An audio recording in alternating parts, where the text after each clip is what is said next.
3. 제 아이는 어젯밤에 죽었습니다. 앞으로도 정말 살아가야 한다면 저는 너무나 외로울 겁니다.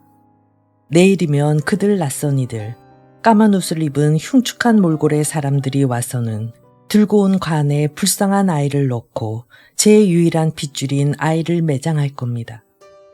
혹시 친구들이 와서 꽃다발을 줄지도 모릅니다. 그러나 관 위에 꽃다발이 놓인들 무슨 소용이겠습니까? 저는 또다시 외로움에 떨어야 하리라는 것을 알고 있습니다. 사람들 틈에서 홀로 된 존재라는 것보다 더 무서운 것은 없습니다. 과거에 저는 그런 일을 겪었습니다. 당시 17살부터 18살까지 인스부르크에서 보낸 저 한량없는 2년 동안 저는 그것을 철저히 겪었습니다. 거기서 저는 가족 사이에서 어두운 감방의 죄수처럼 마치 유배된 사람처럼 살았습니다. 조용하고 말이 없는 의붓아버지는 제게 매우 친절하셨고 어머니 역시 욕망의 죄를 보상이라도 하려는 듯 제가 원하는 것은 무엇이든 들어주셨습니다. 여러 젊은이들이 제 비위를 맞추려고 애썼지만 저는 그 모든 것을 아주 단호하게 뿌리쳤습니다. 저는 당신 곁을 떠나서는 도무지 행복할 수도 만족할 수도 없었습니다. 저는 스스로 자학과 고독의 어두운 세계로 파묻혀 들어갔습니다. 그분들이 화려한 새 옷을 사주셨지만 입어보지도 않았습니다. 음악회나 극장에 가자는 것도 모두 거절했으며 명랑한 친구들 틈에 끼어 나들이 하는 것도 마다했습니다. 그 도시의 골목길 하나도 제대로 밟아보질 않았습니다. 사랑하는 분이여, 이 조그만 도시에서 2년이나 살면서 길거리를 10개도 채 알지 못했다면 당신은 그걸 믿을 수 있겠는지요? 저는 마냥 슬픔에 잠겨들 뿐이었습니다. 그리고 오직 가슴 속의 고통에 귀 기울이고 당신의 눈빛을 끝없이 찾아 헤매는 것을 제 의무로 삼았습니다. 저는 어떤 일이 있어도 당신 속에서만 살자는 열정을 버리지 않겠다고 결심했습니다.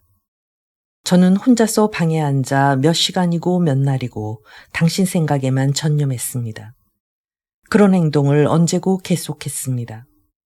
당신과 관계된 수많은 세세한 추억들에 잠기고 당신과 만나던 일로부터 당신을 기다리던 일들을 새로이 되새겨 보았습니다. 그런 작은 기억들을 눈앞에 그리는 것은 극장에서 연극을 보는 것과 같았습니다. 지나간 나날의 1분 1초까지 수천 번 되새겨 반복했기에 제 어린 시절 전체는 지금도 생생히 타오르는 추억으로 남아있고 그랬기에 지금도 지나간 세월의 매 순간을 마치 바로 어제 겪은 것처럼 뜨겁게 느낍니다. 저는 그 당시 당신의 내부에서만 살았습니다. 당신의 책은 모두 사서 읽었습니다. 당신의 이름이 신문에 나면 그날은 축제날이었습니다.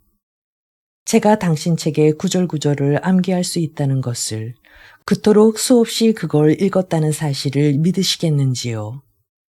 누군가 한밤중에 갑자기 저를 깨워 당신 책에서 뽑아낸 몇 줄을 읽어준다면 저는 그걸 오늘이라도 13년이 지난 오늘이라도 꿈속에서처럼 그 다음 구절을 따라 읽을 겁니다. 당신의 말 한마디 한마디가 그처럼 제게는 복음이고 기도였습니다. 이 세계, 이 모든 세계도 당신과의 관계 속에서만 존재했습니다. 저는 비엔나 신문에서 당신의 흥미를 끌만한 음악회나 공연의 기사를 열심히 읽었습니다. 저녁이 되면 멀리서 당신을 뒤따라갔습니다. 지금쯤 연주회장에 들어가셨겠지. 지금쯤이면 자리에 앉으셨겠지. 수없이 그런 꿈을 꾸었습니다. 저는 당신이 연주회장에 들어가시는 걸 딱 한 번 본 적이 있었기 때문입니다. 그렇지만 이 모든 것을 저는 무엇 때문에 이야기하는 걸까요? 이 미친 듯 하면서도 비극적이고 절망에 가득 찬 버려진 아이의 이야기를 저는 무슨 까닭에 알지도 상상조차도 못하시는 무정한 분에게 고하는 걸까요? 그때는 정말 어린애였나요? 저는 17살이 되고 또 18살이 되었습니다.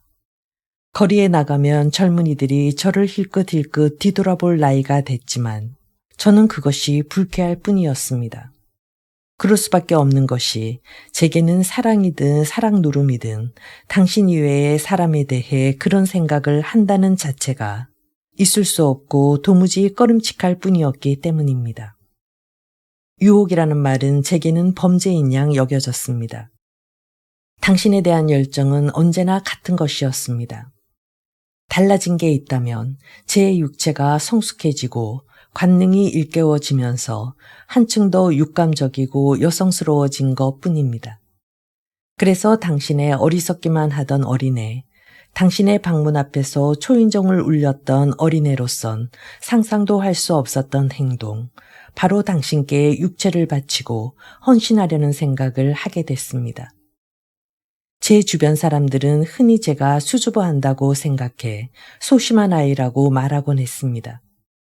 저는 한 번도 제 비밀을 입 밖에 낸 적이 없었습니다. 하지만 저의 내부에서는 강철 같은 의지가 자라고 있었습니다. 저의 모든 생각과 의도는 하나의 방향, 즉 비엔나로 돌아가자, 거기 계신 당신에게로 돌아가자에 쏠려 있었습니다. 다른 사람에게는 그게 도무지 생각하기 힘든 일이었을 겁니다. 그러나 저는 제 의지를 철저히 다져나갔습니다.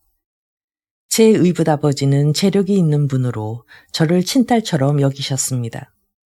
그러나 저는 스스로 돈을 벌겠다고 완강히 고집했고 마침내 어느 큰 양장점 점원으로 취직해 비엔나에 있는 친척집에 오게 되었습니다.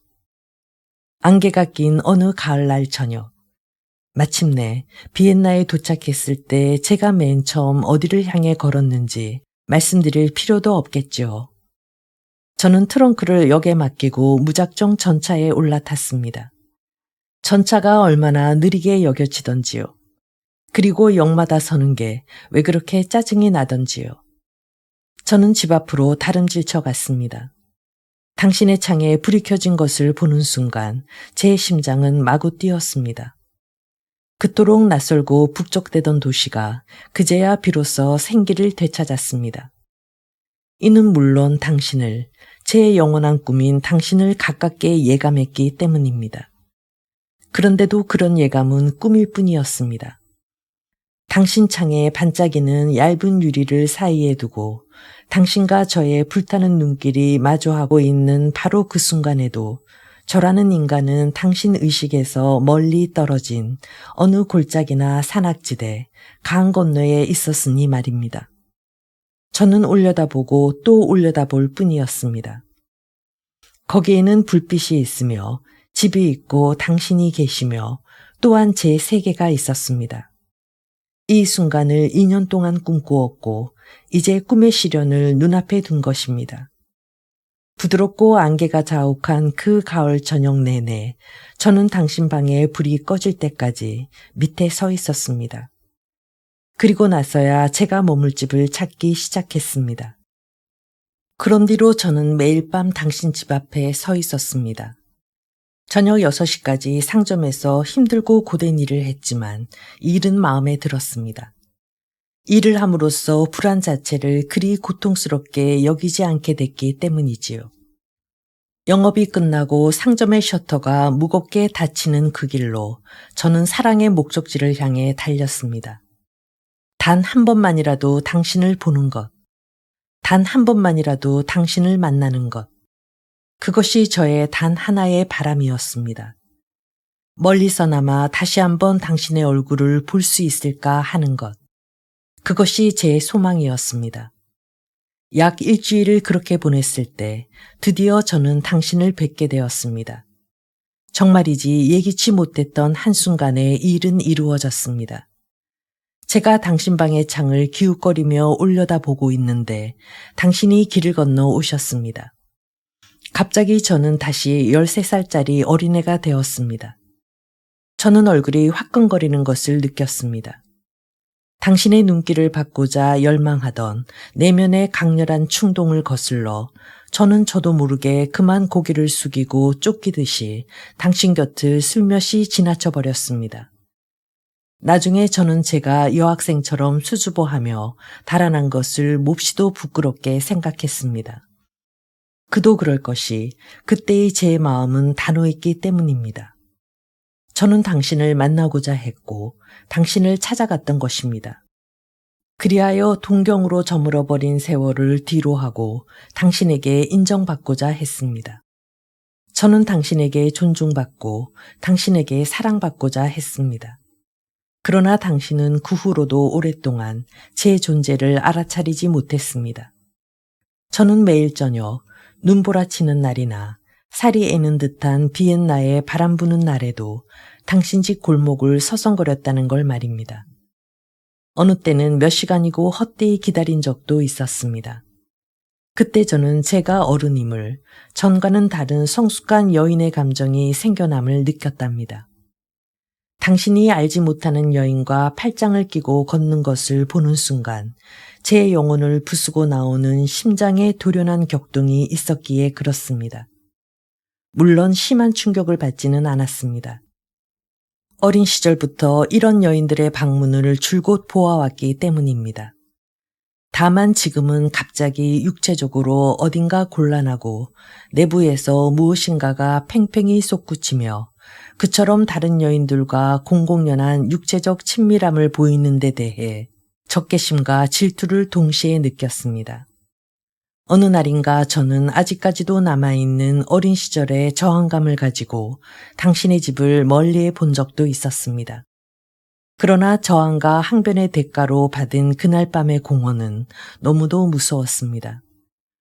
다음 날 저녁에는 어느새 다시 그 집 앞에서 비굴하게 당신을 애절히 기다리고 있었던 것입니다. 저는 제 운명을 다 바쳐 당신의 굳게 닫힌 인생의 문 앞을 지키고 서 있었습니다. 그런데 마침내 어느 날 저녁 당신이 제 존재를 의식하게 될 계기가 생겼습니다. 저는 멀리서 당신이 오시는 것을 보고 이번에는 당신을 피하지 않겠다고 굳게 마음먹었습니다. 우연인지 짐차가 길에다 짐을 내리는 바람에 길이 좁아지고 당신은 제 곁에 바짝 붙어서 길을 지나가야 했습니다. 당신은 은연중에 저를 무심한 눈길로 바라보았습니다. 당신의 그런 눈길이 제 관심 어린 눈과 마주치자마자 지난날의 추억으로 전 얼마나 놀랐는지. 그 즉시로 당신의 눈길은 여성적인 눈길, 부드럽게 포옹하는 동시에 살며시 옷을 벗기는 유혹의 눈길로 변하는 것이었습니다. 그것은 저라는 어린애를 최초로 여인으로 만들어 주었고 사랑을 일깨워준 너그럽지만 포승줄같이 꽁꽁 묶는 듯한 눈길이었습니다. 아주 잠깐 그 눈길이 제 눈 위에 머물렀습니다. 저는 그 눈을 피할 수 없었고 피하려 하지도 않았습니다. 그렇게 당신은 제 곁을 지나갔습니다. 제 심장은 두근거렸고 저는 저도 모르게 가던 걸음을 천천히 멈추고 있었습니다. 참을 수 없는 호기심 때문에 돌아다 보니 당신도 멈춰선 채 저를 바라보고 계시는 것이었습니다. 그것도 적잖은 관심을 가진 표정으로 저를 또렷이 바라보는 것이었습니다. 저는 당신의 표정으로 알 수 있었습니다. 당신이 제 정체를 알아차리지 못했다는 것을. 당신은 그 당시 제가 누구인지 알아차리지 못했습니다. 그때뿐만 아니라 그 뒤로도 계속 그랬습니다. 사랑하는 분이여, 그 순간의 절망이 어땠는지 말로는 표현할 수 없습니다. 제가 당신에게 인식되지 못하는 운명을 고통스럽게 감수했던 것은 그때가 처음이었습니다. 그 운명을 저는 살아있는 동안 겪었고 죽어서도 가져갈 것입니다. 당신에 의해 인식되지 못하고, 아니, 영원히 인식되지 못하고 죽어야 한다는 것. 그것이 제 운명이라면. 그때의 절망감을 어떻게 당신께 설명할 수 있을까요? 정말이지 저는 2년 동안 인스부르크에 머물면서 한시도 쉬지 않고 당신을 생각했습니다. 그동안 저는 비엔나에서 당신과 재회할 생각만으로 세월을 보냈습니다. 저는 가장 행복한 순간뿐 아니라 가장 불행한 순간도 상상해 보곤 했습니다. 있을 수 있는 모든 가능성을 미리 꿈꾸었던 것입니다. 우울했던 순간에 상상해 본 것은 제가 너무 하잘것없고 흉하며 뻔뻔스럽게 굴어서 당신이 저를 밀치며 경멸하는 꿈이었습니다. 당신의 불친절하고 냉랭한 모습, 당신의 무관심한 모습, 그 모든 것을 저는 열정의 환상 속에서 모조리 꿈꾸어 보았습니다. 그러나 저의 존재 자체가 당신에게 전혀 의식되지 않았다는 가장 무서운 사실만은 어떤 최악의 감정 상태에서도 아무리 저 자신을 나쁘게 생각했을 때에도 미처 생각지 못했었습니다. 오늘에 와서야 저는 그걸 잘 이해하고 있습니다. 아, 바로 당신이야말로 저로 하여금 그걸 잘 이해하도록 가르쳐 주신 분이죠. 전 잘 알고 있습니다. 남자에게 있어 소녀, 아니 여인의 얼굴이란 늘 변하는 어떤 것입니다. 여인의 얼굴은 열정적이었다가도 어느새 순수해지고 그런가 하면 곤태를 보이는 거울일 뿐이어서 거울 표면에 맺히는 상처럼 이런저런 모습으로 쉽게 바뀌는 법입니다. 그래서 남자가 어떤 여자의 얼굴을 쉽게 잊는 것도 무리는 아닙니다. 그럴 수 있는 것이 여인의 얼굴에 비치는 나이는 묘한 명암을 갖고 있으며 이 옷을 입을 때와 저 옷을 입을 때 각기 다른 얼굴이 나타나는 까닭입니다. 하지만 당시 저는 소녀티를 완전히 벗지 못했었고 그래서 당신의 망각을 이해할 수 없었습니다. 제 마음속에서는 당신만을 열렬히 추구하는 무절제한 환상이 들끓어 오르는 만큼 당신 역시 조금은 저를 생각하고 기다려야 하지 않겠는가 하고 생각했습니다. 당신께 제가 아무런 존재도 아니며 저에 대한 기억의 한순간도 당신의 마음에 와닿는 것이 전혀 없음을 알았더라면 제가 어찌 살아 숨쉴 수 있었겠습니까? 제게 보내신 당신의 눈길에 저는 불현듯 어두운 잠에서 깨어났습니다. 저는 당신에게 전혀 알려지지 않은 존재였고 당신 삶의 거미줄, 당신 삶에는 제 삶이 파고들 조그만 여지도 없었던 것입니다. 이것이 제가 현실의 나락으로 떨어진 최초의 추락이자 제 운명의 먹구름을 예감한 최초의 순간이었습니다. 당신은 그 당시에도 저를 알아보지 못했습니다.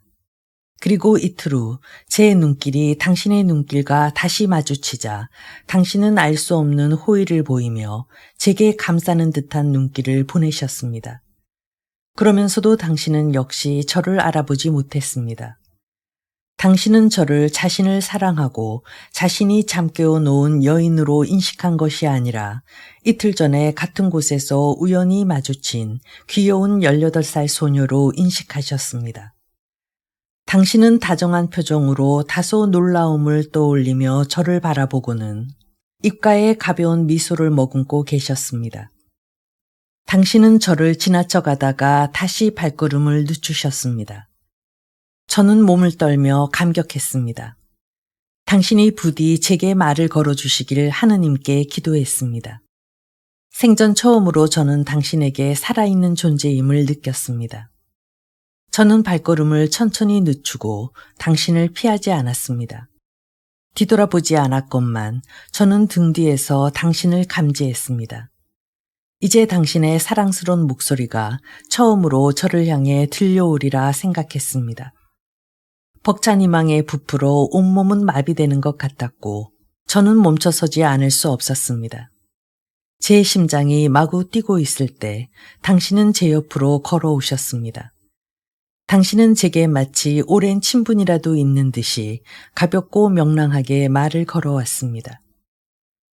아, 당신은 제가 누군지 예감하지 못하셨습니다. 당신은 제 인생의 어떤 부분도 결코 알지 못하셨던 것입니다. 그러나 당신의 목소리는 너무도 매혹적이고 은근해서 저 같은 겁쟁이도 쉽게 응수할 수 있을 정도였습니다. 우리는 그 골목 끝까지 함께 걸었습니다. 그러자 당신은 함께 식사하지 않겠느냐고 물으셨고 저는 승낙했습니다. 제가 어찌 거부할 수 있었겠습니까? 우리는 작은 레스토랑에서 함께 식사했습니다. 그곳이 어딘지 기억하시는지요? 아, 물론 모르시겠지요. 틀림없이 당신은 그날 저녁 식사 자리를 다른 비슷한 만남과 혼동하시겠지요. 제가 당신께 무슨 의미가 있었겠습니까? 그 많은 여인들 가운데 한 여인, 끝없이 엮어진 연애관계의 그물 가운데 일어난 하나의 모험이었으니 말입니다. 저에 대한 기억을 살려낼 그 무엇이라도 있으신가요? 저는 거의 말이 없었습니다. 당신을 가까이 대하고 당신의 음성을 듣는 것만으로도 너무나 행복했기 때문입니다. 우리 만남에 단 한순간도 부질없는 질문이나 어리석은 말로 낭비하고 싶질 않았습니다. 저는 그때의 시간에 대해 당신에게 감사하는 마음을 결코 잊지 않을 것입니다.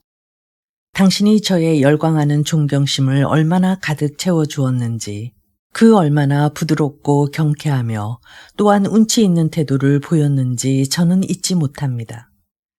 당신은 조금도 무례하지 않았고 지나친 희롱도 보이는 법이 없었습니다. 또한 처음부터 끝까지 친절한 신뢰감을 잃는 법이 없어서 설령 제 모든 의지와 존재의 본질이 일찍부터 당신에게 속해 있지 않았더라도 당신은 저를 얻을 수 있었을 것입니다. 아, 당신은 모르실 겁니다. 당신이 5년 동안의 천진한 기대를 조금도 허물어뜨리지 않으면서 제게 얼마나 커다란 환희를 안겨주셨던가를. 밤은 깊었고 우리는 자리에서 일어났습니다. 레스토랑 입구에서 당신은 바쁘지 않으면 시간을 더 낼 수 없겠느냐고 제게 물었습니다. 저는 마다할 수가 없었습니다. 따라 나설 마음의 준비가 되어 있었으니 어찌 마다할 수 있겠습니까? 저는 아직 시간이 있다고 말했습니다. 그러자 당신은 약간 망설이던 기색을 재빨리 바꾸며 자기 집에 들러 잠깐 이야기를 나누지 않겠느냐고 물으셨습니다. 저는 그러겠어요 라고 제 심정 그대로 말했습니다만 곧 뭔가 잘못됐음을 깨달았습니다. 당신은 저의 너무 빠른 승낙에 고통스러운 것 같기도 하고 기뻐하는 것 같기도 한 묘한 표정이 되었으니까요. 그러나 어쨌든 매우 당황한 것은 틀림없어 보였습니다. 지금의 저는 당신의 놀란 이유를 잘 알고 있습니다. 제가 알기에 여자들이란 자신의 내부에서 몸을 허락하려는 욕망이 불타는 경우에라도 응락의 자세를 부인하며 일단은 몹시 경악해하는 듯한 태도를 꾸미든지 아니면 격분하지 않은 것이 보통이기 때문입니다. 그리하여 거짓 약속이나 맹세를 확인하고서야 비로소 그 가장된 분노를 푸는 법이지요. 저도 이제는 알고 있습니다. 남자의 청에 그토록 쉽게 응하는 것은 대체로 직업적인 여성들, 매춘부들이거나 아니면 아주 순진하고 덜 자란 어린애들 뿐이라는 것을. 당신이 그걸 어찌 헤아릴 수 있었겠습니까? 그러나 그것은 제 내부에서 꿈틀대고 있던 오직 말하고 싶어하는 의지, 수많은 동경의 하루하루가 공처럼 한데 뭉쳐 튀어나온 것이었습니다. 어쨌든 당신은 저의 특이함에 놀랐고 제게 흥미를 갖기 시작했습니다. 나란히 서서 이야기를 나누며 가는 동안에도 당신은 뭔가 놀라워하는 기색으로 저를 면밀히 살펴보셨습니다. 인간적인 모든 것 중에서도 아주 마성적인 특질을 갖추고 있는 당신의 뛰어난 감각은 이 귀엽고 유혹에 들뜬 소녀에게서 아주 특이하고도 예사롭지 않은 점을 즉시 발견했던 것입니다. 당신 마음속에 일렁이는 호기심의 발동과 당신이 슬며시 던지는 질문의 은근함을 보며 저는 당신이 제 비밀을 캐내려 한다는 것을 감지했습니다. 하지만 저는 그러한 당신을 피했습니다. 당신께 제 비밀을 알리느니 차라리 어리석어 보이고 싶었습니다. 우리는 당신 방에 함께 올라갔습니다. 그 집의 복도와 계단이 제게 얼마나 값진 것이었던지, 또 저는 얼마나 현혹스럽고 또 얼마나 혼란스러웠던지, 얼마나 미칠 듯이 고통스럽고 거의 죽을 듯이 행복했던지요. 이를 당신께 말씀드리는 것을 사랑하는 분이시여 부디 용서해 주십시오. 그때 일을 생각하면 지금도 눈물이 앞을 가립니다. 전 그리고 그 이상 아무것도 바랄 것이 없습니다. 그렇지만 거기 있는 모든 사물들이 제 열정과 연관되고 그 하나하나가 제 소녀 시절의 상징이자 동경의 대상이었던 것만은 부디 알아주십시오. 몇천 번이나 그 앞에 선 채 당신을 기다렸던 그 문, 당신의 발소리를 듣고자 언제나 귀 기울였던 그 계단, 그곳에서 저는 처음으로 당신을 보았습니다. 그 밖에도 추억을 되살리는 것들은 많았습니다. 제 영혼의 대상이었던 당신을 몰래 내다본 문구멍, 언젠가 무릎을 꿇었던 문 앞의 양탄자, 그리고 남몰래 숨어있는 중에 언제나 저를 깜짝 놀래켰던 열쇠의 달그락거리는 소리. 실로 제 어린 시절 전부가 제 모든 열정이 불과 몇 미터 안 되는 그 공간에서 보금자리를 꾸몄던 것입니다. 바로 거기에 제 인생 모두가 들어 있었습니다. 그런데 이제 바야흐로 모든 소망이 이루어져 당신과 더불어 당신의 방으로, 아니 우리 둘의 방으로 들어가려는 그 순간에 폭풍처럼 제게 몰아닥치는 세찬 꿈이 소용돌이 치는 것이었습니다. 제 얘기를 깊이 들어주세요. 진보하게 들릴지 모르지만 달리 표현할 길이 없으니까요. 당신의 문 앞에 이르기 전까지의 모든 현실은 제겐 흐릿한 날의 연속이었습니다. 그런데 그 안에 들어서면서부터 아이들이 꿈꾸는 동화의 마술세계, 알라딘의 왕국이 펼쳐지기 시작했습니다. 제가 불타는 눈동자로 수없이 바라보았던 그 문을 환상에 취해 비틀거리며 지났음을 생각해 보십시오. 사랑하는 이여, 당신은 어렴풋이나마 헤아릴 수 있을 겁니다. 그러나 헤아릴 수는 있어도 결코 이해하시지는 못합니다. 이 돌발적인 기쁨이 제 인생으로부터 무엇을 빼앗아갔는지 결코 이해하시지는 못할 겁니다. 저는 그날 밤 내내 당신 곁에 머물렀습니다. 당신은 당신에 앞서 어떤 남자도 저를 건드려 보거나 제 육체에 손대본 적이 없고 심지어 제 몸을 본 일조차 없다는 것을 상상하지 못하셨습니다. 그러나 사랑하는 이여, 어찌 그걸 당신이 상상이라도 할 수 있었겠습니까? 정말이지 저는 아무런 저항도 하지 않았고 수치심 때문에 망설이는 기색도 없었던 것입니다. 다만 당신께서 제 사랑의 비밀을 알아차려 경악할까 두려울 뿐이었습니다. 왜냐하면 당신은 그저 가벼운 것만을, 유의적이고 심각하지 않은 것만을 원하셨고 어떤 운명의 tum바구니에 끼어드는 걸 꺼렸기 때문입니다. 당신이란 분은 세상 만사를 가볍게 즐겨보려고 하셨지 희생할 마음은 조금도 없었습니다.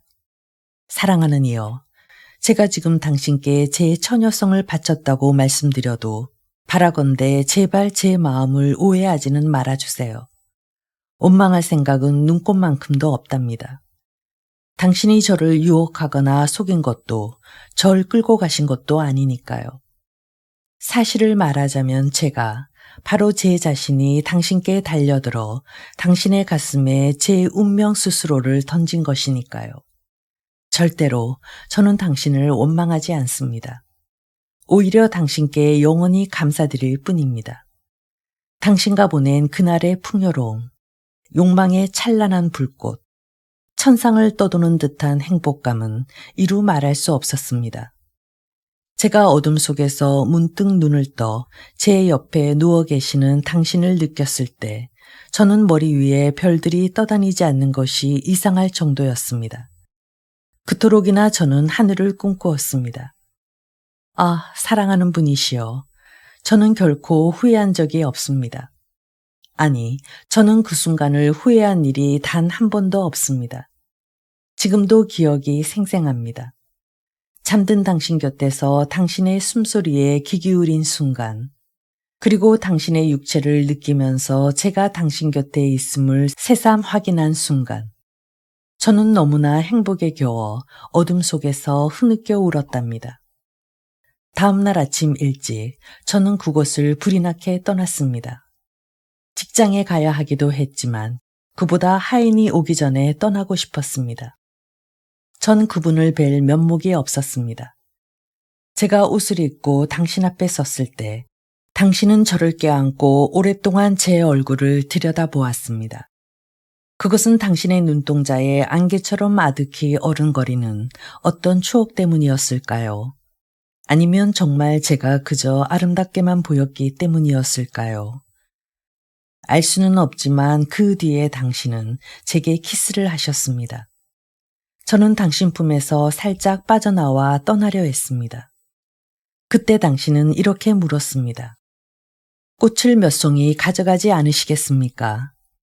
저는 그러겠다고 대답했습니다.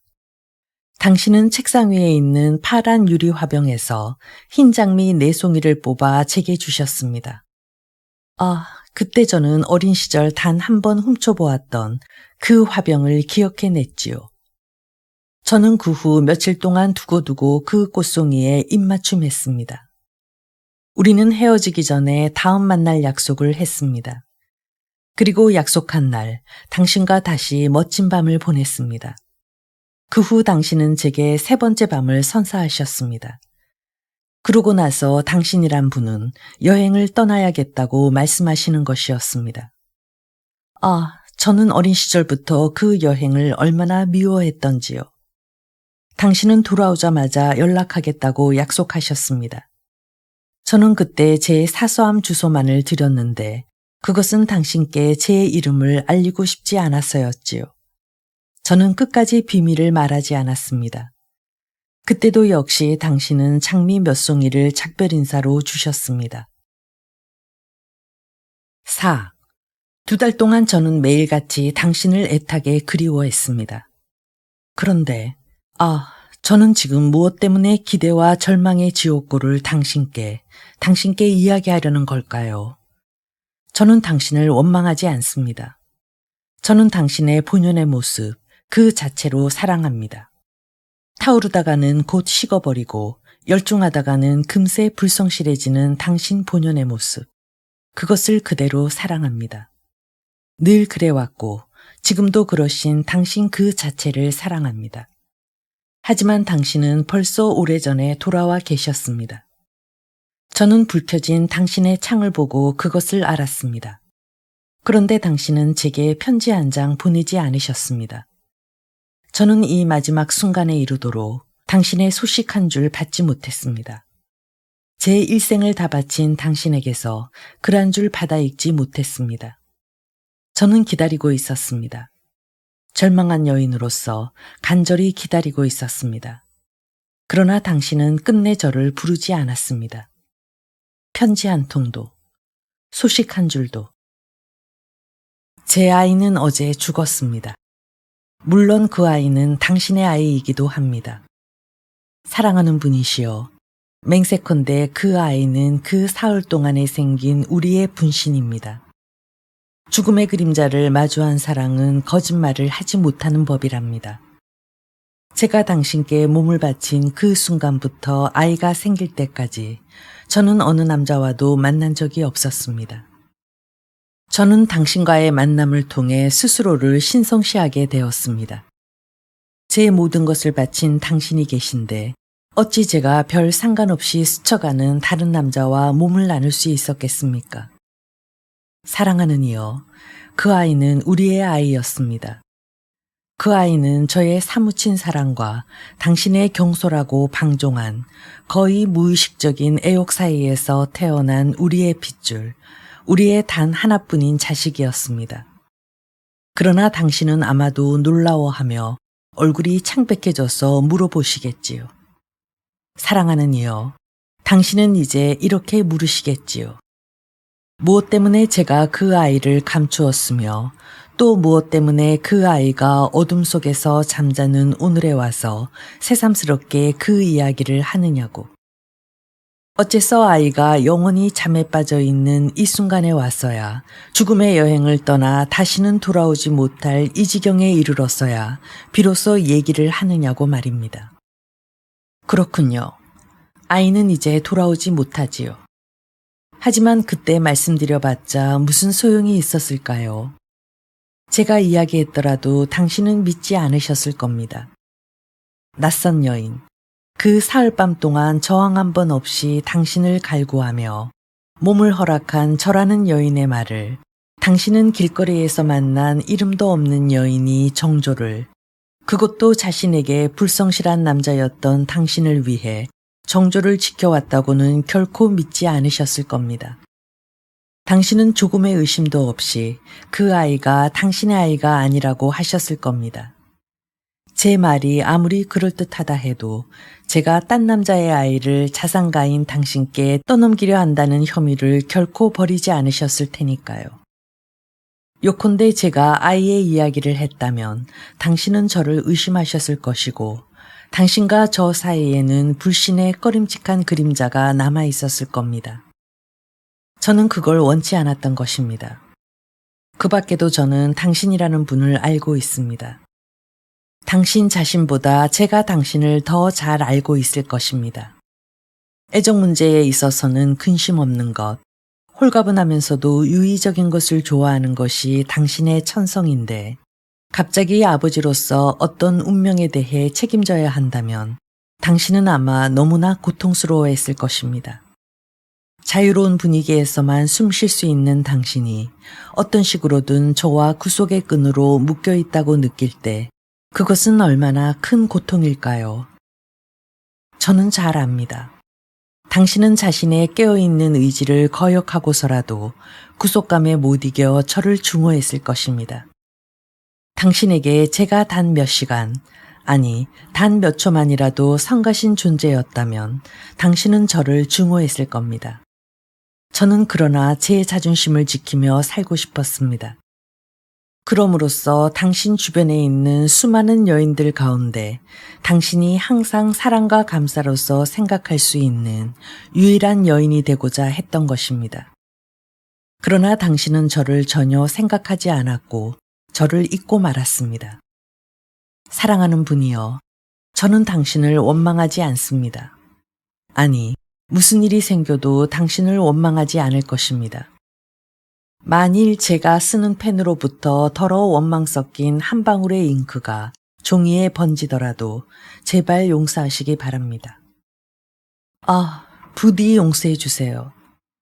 저기 이리저리 흔들리는 촛불 아래 제 아이이자 당신의 아이가 죽음의 잠에 빠져 있습니다. 저는 하느님을 향해 주먹을 불끈 쥐고 살인자라고 외쳐보기도 했습니다. 저의 이성은 그토록 흐려있고 혼란스럽습니다. 저의 몰지각한 비탄을 부디 용서해 주십시오. 저는 잘 알고 있습니다. 당신은 선량하고 마음속 깊이 뜨거운 감정을 지니고 계십니다. 당신은 누구에게나 친절하고 당신에게 도움을 청하는 사람에게 너그러운 마음을 아끼지 않는 분이십니다. 그러나 당신의 너그러움은 매우 특이합니다. 그것은 애써 붙잡으려는 사람에게는 얼마든지 열려 있으며 그만큼이나 크고 무한합니다. 반면에 당신의 너그러움은, 이런 말을 용서하세요, 어떤 타성에 젖어 있습니다. 그것은 다른 이의 희생으로만 촉발되고 또 그럴 때만 보상을 받는 너그러움입니다. 누군가 당신을 부르고 당신에게 청하면 당신은 도움을 줍니다. 그러나 당신은 부끄러운 명예심 아니면 유약함 때문에 도움을 주는 것이지 자발적인 호의에서 그렇게 하는 것이 아닙니다. 솔직히 말씀드리면 당신은 궁핍과 고난에 빠진 사람들보다는 행복한 친구들을 더 좋아합니다. 당신 같은 분들, 어느 누구보다도 너그러운 분들이 사실은 가장 청하기 까다로운 분들입니다. 제가 어린애였던 그 시절, 저는 열쇠 구멍을 통해 어느 거지가 당신의 방에 초인종을 누르고 당신께 무엇인가 받는 것을 본 적이 있습니다. 당신은 그 거지가 청하기도 전에 그에게 얼른 무엇인가를 주셨습니다. 그의 청을 듣지도 않고 그야말로 재빨리 무엇을 주셨습니다. 그렇지만 당신이 그렇게 하신 것은 그에게서 일종의 불안과 초조를 느끼고 그가 어서 빨리 떠나주기만을 바랐기 때문입니다. 제가 보기에 당신은 그의 눈을 피하는 것 같았습니다. 저는 그 같은 불안과 수줍음, 도움을 주면서도 감사의 마음을 받기를 두려워하던 당신의 태도를 결코 잊을 수 없습니다. 바로 당신의 이런 면을 간파했기에 저는 당신에게 도움을 청하지 않았던 것입니다. 물론 저는 잘 압니다. 당신은 그 당시 그 아이가 당신의 아이라는 확증이 없어도 제 말에 동의하셨을 겁니다. 그리고 당신은 저를 위로해 주는 것은 물론 돈을, 그것도 상당히 많은 돈을 주셨을 겁니다. 그러면서 알 수 없는 초조감, 불편한 심정에서 빨리 벗어나고자 하셨을 겁니다. 심지어 아이가 태어나기 전에 미리 해결하라고 권했을지도 모릅니다. 무엇보다도 저는 그걸 염려했습니다. 당신이 그렇게 하라고 하시면 저는 그렇게 하지 않을 수 없었을 테니까요. 제가 당신의 어떤 부탁을 마다할 수 있었겠습니까? 그러나 그 아이는 제 삶의 모든 것이었습니다. 그 아이는 당신에게서 온 또 하나의 당신이지만 저로서는 도저히 붙잡을 수 없었던 행복하고 태만한 당신이 아니라 영원히 제게 주어진 또 다른 당신이었습니다. 저의 미천한 생각인지는 모르겠지만 그 아이는 제 육체를 꼭 붙들고 있으면서 제 인생을 좌우하는 생명줄이었습니다. 저는 마침내 그 아이를 통해 당신을 붙잡은 것입니다. 저는 제 혈관 속에서 당신의 생명이 무럭무럭 자라나는 것을 감지했습니다. 저는 마치 당신에게 하듯 당신의 아이를 키우고 젖먹이고 애무할 뿐만 아니라 키스할 수도 있다는 기쁨에 온몸을 떨었습니다. 제 영혼은 그리하여 그 아이를 향해 불타올랐습니다. 사랑하는 이여, 당신은 이것을 상상하실 수 있는지요? 그래서 당신 아이를 가진 것을 알았을 때 저는 축복받은 여인이었고 그 때문에 저는 당신께 아무 말도 하지 않았습니다. 이제 당신은 제게서 도저히 달아날 수 없게 된 것입니다. 사랑하는 이여, 그러나 그런 몇 달은 제가 미리 생각했던 것처럼 그렇게 행복한 세월만은 아니었습니다. 그것은 또한 공포와 고통, 인간의 비천함에 대한 구토로 채워진 몇 달이기도 했습니다. 제게는 정말 쉬운 나날이 아니었습니다. 혹시 친척의 눈에라도 띄어 집에 소식이 전해질까봐 만삭이 가까운 몇 달 동안 상점에도 나가지 못했습니다. 어머니로부터 한 푼의 돈도 받고 싶지 않았던 저는 제가 지니고 있던 약간의 보석을 팔아 아이를 낳는 날까지 근근히 연명했습니다. 그런데 분만일을 일주일 앞두고 장 속에 넣어둔 마지막 몇 코로네를 세탁부에게 도둑맞는 바람에 시립병원 분만실로 가야 했습니다. 그곳은 그야말로 극빈자들, 쫓겨난 사람들이나 불황자들이 마지못해 들어오는 것이었습니다. 이 비참한 인간들의 소굴 한가운데서 당신의 아이가 태어났습니다. 저는 거기서 거의 죽음의 위기에 시달렸습니다. 모든 것이 낯설기만, 너무도 낯설기만 했습니다. 거기 누운 사람들은 서로가 서로에게 낯선 존재였습니다. 서로가 고독하게 누워 있으면서도 상대방을 증오하는 마음으로 가득 차 있었습니다. 그들은 오로지 비참함과 고통에 쌓여 답답한 병실에 소독약과 피의 냄새, 절규와 신음으로 가득 찬 병실에 처박혀 있었습니다. 가난한 여자들이 겪지 않으면 안 되는 굴욕, 영혼과 육체의 수치를 저는 거기서 겪었습니다. 저는 같은 처지에 있다는 이유로 숙명적으로 매춘부들이나 극빈한 환자들을 겪어야 했고, 그런가 하면 비아냥거리는 미소를 지으며 무력한 여인들의 이불을 마구 들추거나 흉악한 과학을 빙자해 그들의 몸을 만져대는 젊은 의사들의 추잡함, 간호사들의 탐욕 따위를 견뎌내야 했습니다. 그곳은 의사들의 눈빛만으로 인간의 수치심이 십자가에 못 박히고 말 몇 마디로 태형을 당하는 곳이었습니다. 오직 당신의 성함이 적혀있는 이름표만이 당신을 대신했습니다. 그럴 수밖에 없는 것이 침대에 누워있는 몸뚱아리는 그저 호기심 어린 자들의 손에서 멋대로 꿈틀거리는 고깃덩어리이거나 관찰자 내지 수련의들의 연구 대상에 불과했기 때문입니다. 친절하게 기다리고 있는 남편이 있는 자기 집에서 아기를 낳는 여인들은 이것을 모를 겁니다. 그들은 혼자 실험대 같은 침대 위에서 무방비 상태로 아이를 낳는 것이 무엇을 의미하는지 진정 알지 못합니다. 그 일 덕분에 지금도 저는 지옥이라는 말을 책에서 보면 언제나 제 의지와 상관없이 한숨과 웃음과 피의 절규로 가득 찼던 온통 악취를 내뿜던 분만실, 제 고통의 산실을 떠올립니다. 굴욕과 치욕의 두 살장을 말입니다. 제가 그때의 일을 말하는 것을 부디 용서해 주십시오. 오직 한 번만 그에 대해 이야기하고 절대로 다시는 말씀드리지 않겠습니다. 12년 동안이나 저는 이를 입 밖에 내지 않았고 이제 곧 영원히 침묵할 순간에 이를 테니까요. 마지막으로 한 번만 큰 소리로 외치겠습니다. 지금은 저기 숨이 끊긴 채 누워있는 그 아이를 제가 얼마나 큰 희생을 치르고 얻었는지 한 번만 큰 소리로 외치겠습니다. 저는 어느새 그 상고의 순간을 잊었습니다. 아이의 미소와 그 귀여운 목소리 속에서 뿌듯한 행복감에 젖어 그것을 슬며시 잊었습니다. 그러나 아이가 죽은 이 시점에 오니 고통이 다시 물밀듯 밀려옵니다. 그래서 그 고통을 단 한 번만이라도 영혼의 절규로 내뱉지 않을 수 없는 것입니다.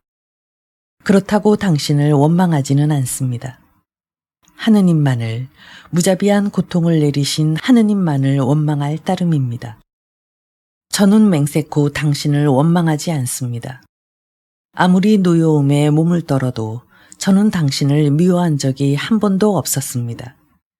심지어 제 몸이 아픔에 찢겨나가던 순간에도 알몸을 더듬듯 바라보는 수련이들의 눈초리 아래서 수치심으로 온몸이 뜨겁게 달아오르던 순간에도 저는 맹세코 당신을 원망하지 않았습니다.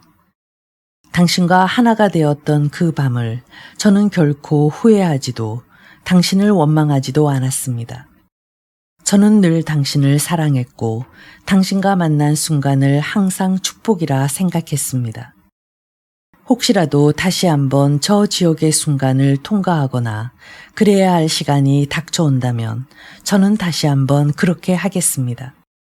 사랑하는 분이시여, 한 번만이 아니라 수천 번이라도 그렇게 하겠습니다. 우리의 아이는 어제 죽었습니다. 당신을 한 번도 보지 못한 그 아이가 죽은 것입니다. 어떤 우연이 기적적인 해우의 순간을 만들어냈더라도 당신은 그를 결코 알아보지 못했을 것입니다. 꽃봉오리처럼 피어나는 이 조그만 생명, 당신의 피를 유일하게 이어받은 그 아이는 당신의 눈빛을 타인의 것인 양 스쳐 지나갔을 것입니다. 저는 그 아이를 가진 뒤로 당신 앞에 나타나지 않고 오랫동안 숨어 지냈습니다. 당신을 향한 동경은 그 아이 덕분에 아픔의 정도를 덜었습니다. 적어도 그 아이가 생긴 후로 사랑 때문에 고통받는 일은 분명히 줄었습니다. 저는 당신과 그 아이에게 제 자신을 나누어 바칠 수가 없었습니다.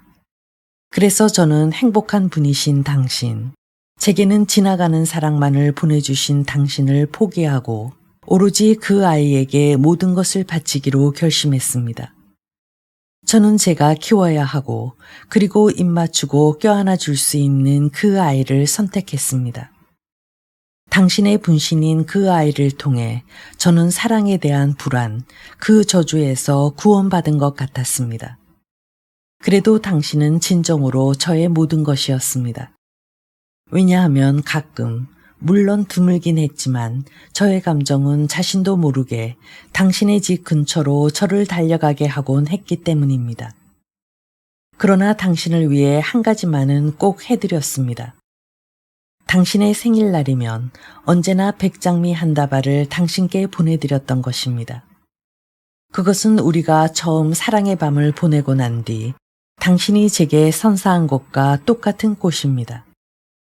당신은 지난 10여 년, 정확히는 11년 동안 매번 누가 그 꽃을 보냈는지 궁금히 여겨보기라도 했는지요. 혹시라도 자신이 언젠가 그 꽃을 선사했던 여인을 기억하시는지요. 저는 그것을 알 수 없고 앞으로도 당신의 대답을 듣지 못할 것입니다. 그저 어둠 속에서 1년에 한 번 그 꽃을 당신께 살며시 건네고 그럼으로써 그 순간의 추억을 아름답게 꽃피우는 일, 제겐 그것으로 충분했습니다. 당신은 그 아이를, 우리의 가련한 아이를 한 번도 보지 못했습니다. 당신이 그 아이를 사랑해 주셨을지도 모른다고 생각하니 그 아이를 당신께 숨긴 일이 처음으로 후회됩니다. 안타깝게도 당신은 그 가련한 아이를, 그 아이의 밝게 미소 짓는 모습을 한 번도 보지 못하신 것입니다. 그 아이가 조용히 눈꺼풀을 올려뜨고 까맣고 영리한 눈, 바로 당신의 눈으로 맑고 행복한 빛을 저뿐만 아니라 온 세상에 던지던 사랑스러운 모습을, 그 아이는 너무도 명랑하고 귀여운 아이였습니다. 당신의 본질인 경쾌함이 그 아이의 내부에 천진스럽게 반영되어 있었습니다. 당신의 재빠르게 움직이는 상상력까지도 그 아이에게서 발견할 수 있었습니다. 당신이 삶과 유의하듯 그 아이도 몇 시간이고 사물들에 빠져 열심히 놀다가 어느 순간이 지나면 곧바로 눈썹을 치켜뜨고 책 앞에 침착하게 앉는 것이었습니다. 그 애는 점점 당신을 닮아갔습니다. 그 아이의 내부에서도 이미 당신의 천성에 속하는 진지함과 유희의 이중성이 눈에 띌 만큼 역력히 자라났습니다. 그리하여 그 아이가 당신을 닮아가면 닮아갈수록 아이에 대한 제 사랑도 그만큼 깊어갔습니다. 아이는 공부를 잘했고 작은 까치처럼 귀여운 입술로 프랑스어를 연신 제잘거렸습니다. 그의 공책은 반에서 가장 깨끗했고 그의 모습은 너무나 귀여웠습니다. 새까만 비단 양복과 하얀 세일러복을 입고 있는 모습이 얼마나 우아했는지는 설명할 도리가 없습니다. 아이는 어디를 가든지 언제나 가장 우아한 모습을 보였습니다. 저와 함께 스페인의 그라도 해변에 갔을 때는 기부인들이 걸음을 멈추고 그의 금발을 쓰다듬어 주었고 알프스의 제메링에서 스키를 탔을 때는 여러 사람들이 그를 둘러싸고 찬사를 아끼지 않았습니다. 아이는 너무도 귀엽고 부드러운 성품을 지녔으며 부침성이 있었습니다. 작년에 테레지아눔의 기숙사로 들어갔을 때 그 아이는 18세기의 궁중소년처럼 멋진 제복에 단검을 차고 있었습니다.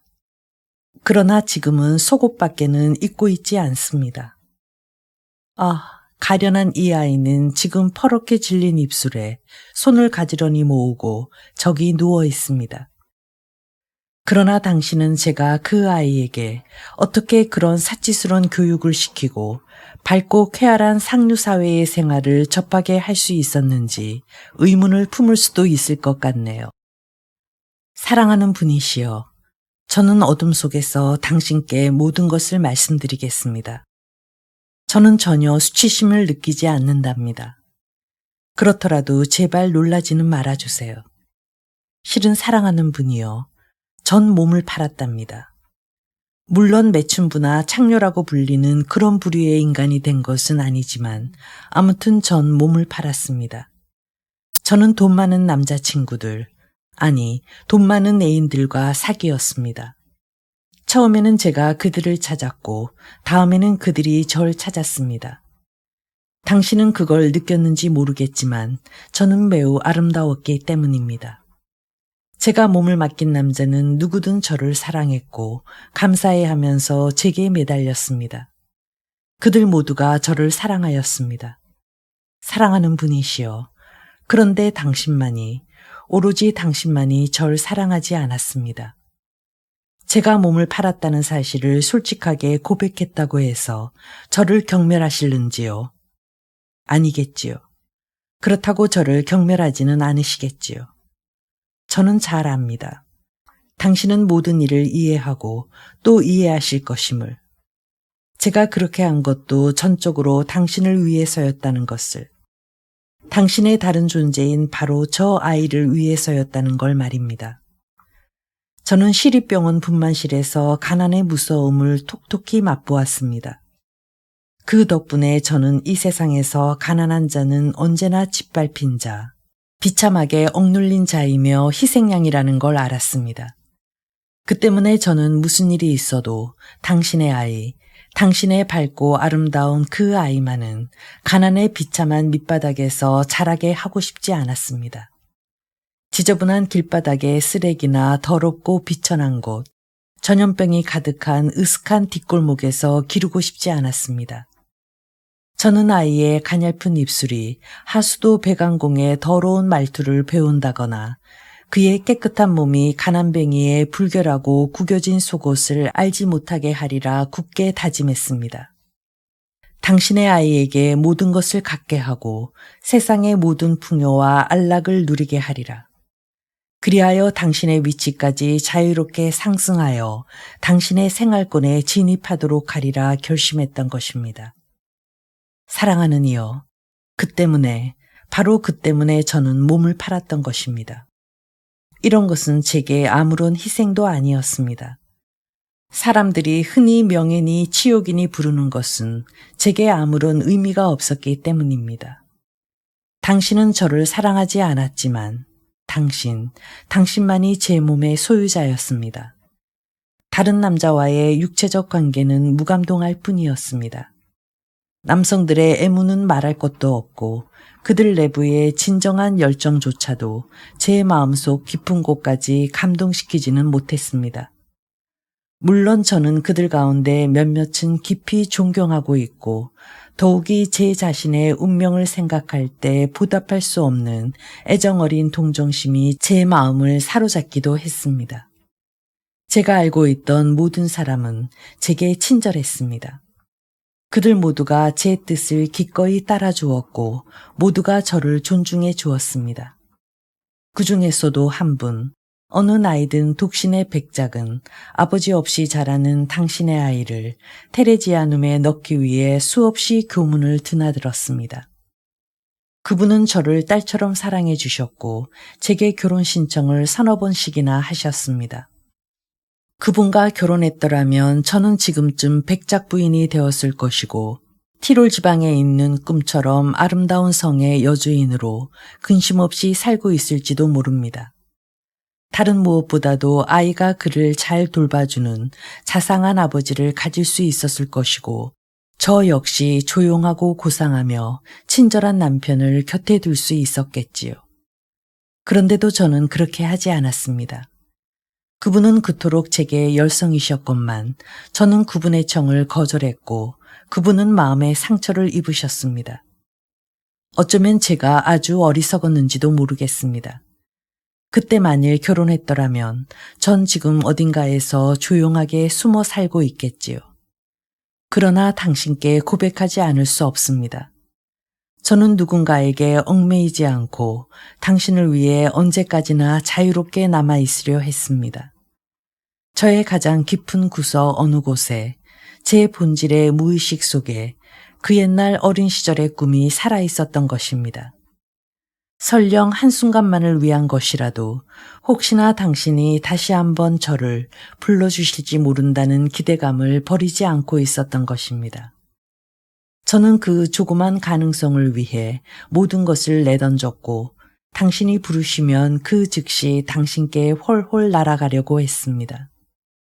어린 시절의 잠에서 깨어난 이래 제 인생은 오로지 기다림, 당신의 부름을 따르려는 기다림 이외에 아무것도 아니었습니다. 나를 알아보지 못하는 사람. 시간이 흘러 다시 그 사람의 곁을 맴돌게 되었지만 남자는 여전히 그녀를 알아보지 못합니다. 스쳐 지나가는 하룻밤의 인연으로만 그녀를 기억할 뿐이죠. 평생을 오직 한 사람만을 향한 불꽃으로 살았던 여인. 그리고 그녀가 남긴 마지막 편지글 속에서 우리는 묻게 됩니다. 사랑이란 과연 무엇일까요? 나를 알아보지 못하는 사람을 이토록 지독하게 사랑하는 일은 축복일까요? 아니면 형벌일까요? 슬프도록 아름다운 고백, 그 마지막 장을 향해 조금 더 깊이 들어가 봅니다. 5. 그런데 정말 그 고대하던 순간이 찾아왔습니다. 그러나 사랑하는 분이여, 또다시 당신은 그런 저를 알아보지도 헤아리지도 못하셨습니다. 그 순간에도 역시 당신은 절 알아보지 못하셨습니다. 결코 당신은 절 알아보지 못하셨던 것입니다. 저는 그 이전에도 가끔 당신을 만났습니다. 극장이나 음악회에서, 그리고 프라토 공원이나 길거리에서, 그때마다 제 심장은 두근거렸지만 당신은 저를 그저 무심히 스쳐 지나갔습니다. 물론 겉보기에 저는 아주 딴 사람이 되어 있었지요. 수줍어하는 소녀에서 귀부인이 되어 있었으니까요. 사람들의 말처럼 저는 아름다웠고 값비싼 옷을 입고 숭배하는 남자들에게 둘러싸여 있었습니다. 이런 저의 모습에서 당신이 어떻게 당신 침실의 희미한 불빛 속에서 부끄러워하던 저 어리석은 소녀를 연상할 수 있었을까요? 저와 함께 걸었던 남자들 가운데 간혹 당신께 인사하는 사람들이 있었습니다. 당신은 인사를 받으시고 제게 눈길을 돌리셨습니다. 당신의 눈길은 초면이어서 그런지 더욱 공손함과 예의를 갖추고 있었으나 저를 알아보는 기색은 전혀 없었습니다. 언젠가 한 번은 이런 일이 있었습니다. 당신의 무심한 눈빛은 아직도 제 눈에 생생하고 이미 그런 것들에는 익숙해져 있었지만 당시에 일어난 일은 제게 단장의 고통을 안겨주었습니다. 저는 어떤 남자와 오페라를 구경하며 자리에 앉아 있었는데 마침 당신이 제 옆자리에 앉아 계셨습니다. 서곡이 울리며 불이 꺼지자 저는 당신의 얼굴을 볼 수 없었습니다. 과거의 그날 밤처럼 당신의 숨소리를 옆에서 느낄 수 있었을 뿐입니다. 그때 당신은 우리의 좌석을 갈라놓은 칸막이 난간 위에 그 섬세하고 부드러운 손을 올려놓고 계셨습니다. 그런데 저는 자꾸만 밀려오는 갈망에 사로잡혔습니다. 그것은 예전에 저를 그토록 부드럽게 안았던 그 낯설고도 사랑스러운 손에 입맞추고 싶어하는 갈망이었습니다. 음악은 사방에서 끓어오르듯 파동치고 있었고 제 갈망은 점점 열정을 이기지 못하게 되었습니다.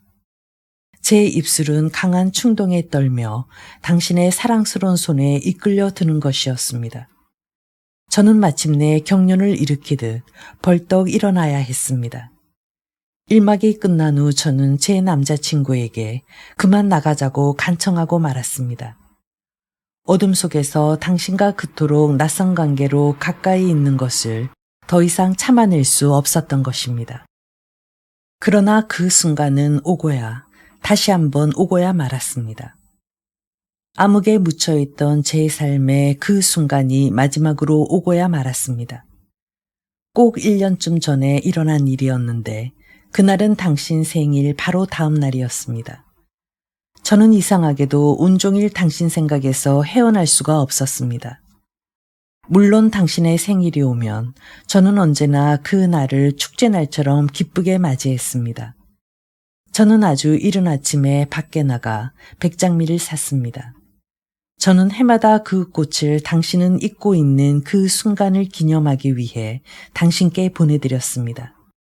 그날 오후에는 아이를 데리고 대멜 다과점에 다녀왔고 저녁 때는 극장에 갔습니다. 저는 우리의 아이 또한 이 날의 의미를 알지는 못해도 왠지 이 날만은 어린 시절부터 신비로운 축제일처럼 느끼기를 바랐습니다. 그렇게 보낸 다음 날 저는 제 친구이자 이미 2년 동안 동거하고 있던 젊고 돈 많은 공장주와 함께 지냈습니다. 이 남자 역시 저를 더없이 떠받들고 위하며 다른 남자들과 마찬가지로 저와 결혼하기를 간절히 원하고 있었습니다. 저는 뚜렷한 이유도 없이 딴 남자들에게 그랬듯이 그 청을 거절해 왔습니다. 그는 저와 아이에게 과분하게 많은 것을 선사했고 때로는 그것이 지나쳐 좀 둔하고 맹목적인 친절을 베풀 때도 있을 만큼 호의적이었습니다. 우리는 함께 음악회에 참석하여 명랑한 사교계의 인사들과 만났으며 광장 식당에서 식사도 했습니다. 거기서 한바탕 웃고 떠들다가 제가 타바린이라는 댄스홀에 가자고 제의했습니다. 원래 저는 알코올 기분에 들뜬 그런 어색한 장소를 매우 역겨워했으며 평소에 그런 제안을 받았다면 거절했을 것입니다. 그런데 이번에는 알 수 없는 마법에라도 걸린 듯 제 자신이 무의식적으로 불쑥 그런 제안을 했고 다른 사람들은 흔쾌히 동의했습니다. 사실 저는 그곳에서 특별한 어떤 것이 저를 기다리고 있는 듯한 설명하기 힘든 갈망에 불현듯 빠졌더랍니다.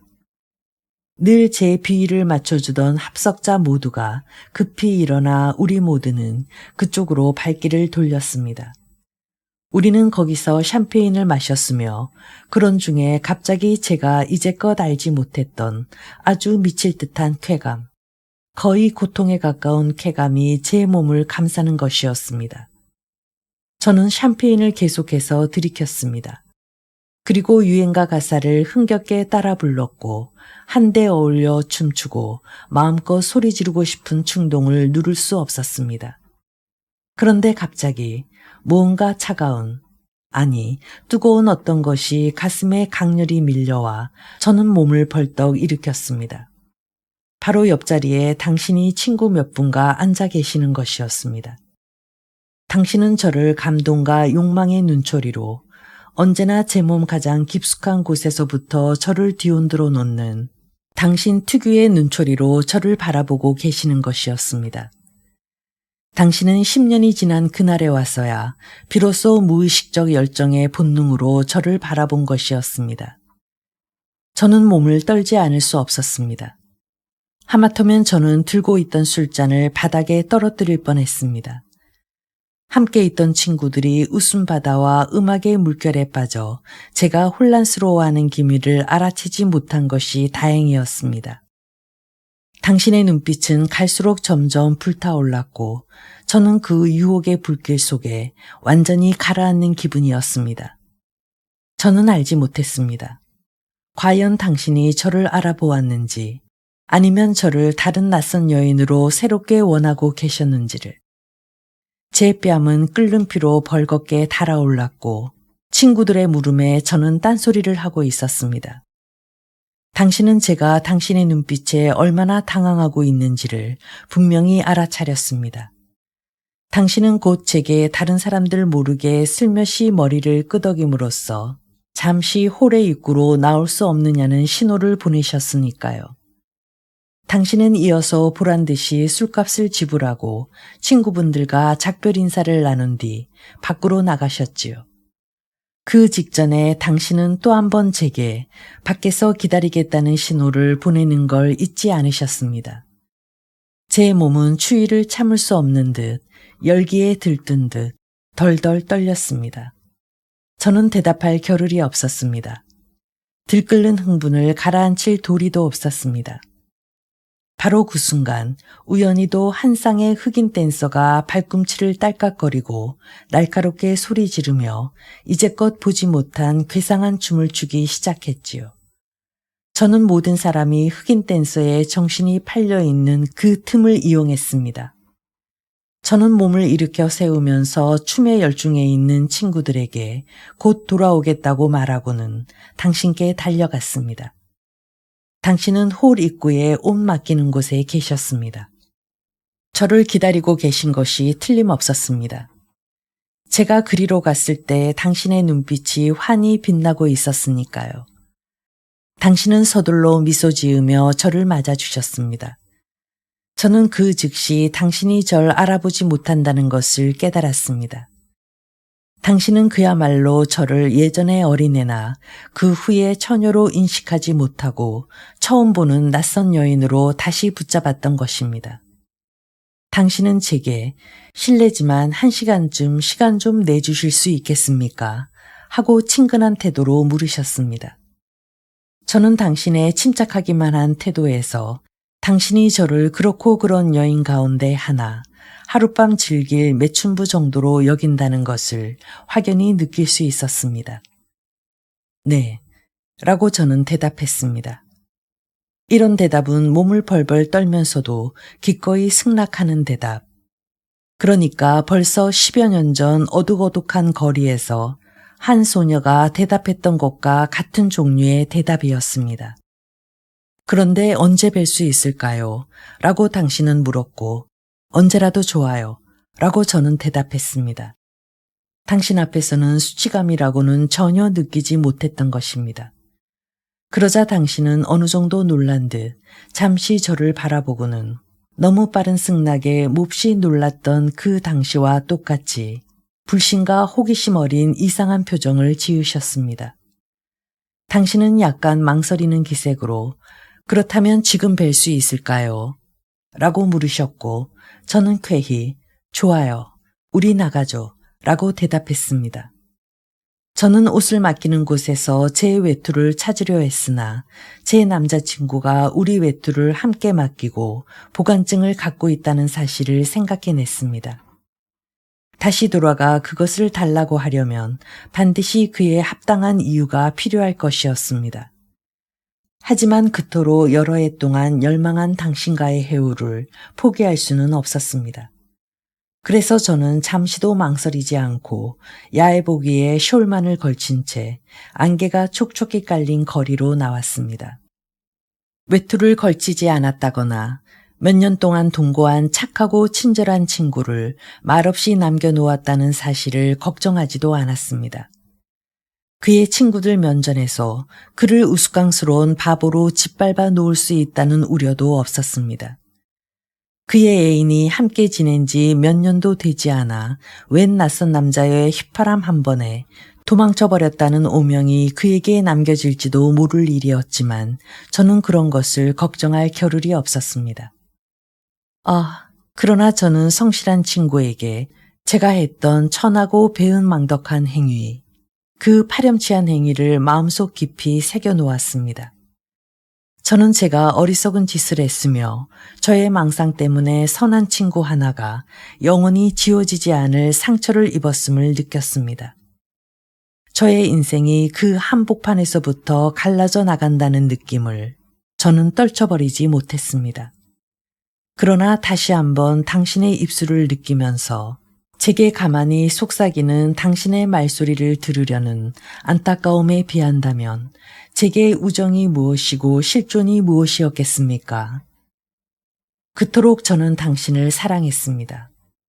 그 모든 것이 지나가고 사라져버린 지금 이 순간에도 당신을 사랑했노라는 말을 서슴지 않고 드릴 수 있습니다. 그리고 이제 죽음의 침대 위에 누워있는 이 순간에라도 당신이 만일 저를 불러주시면 저는 마지막 힘을 다해 당신께로 달려갈 것입니다. 마침 차 한 대가 홀 입구에 서 있어서 우리는 그것을 타고 당신 집으로 갔습니다. 저는 다시 당신의 목소리를 들으면서 당신의 부드러운 감촉을 느꼈습니다.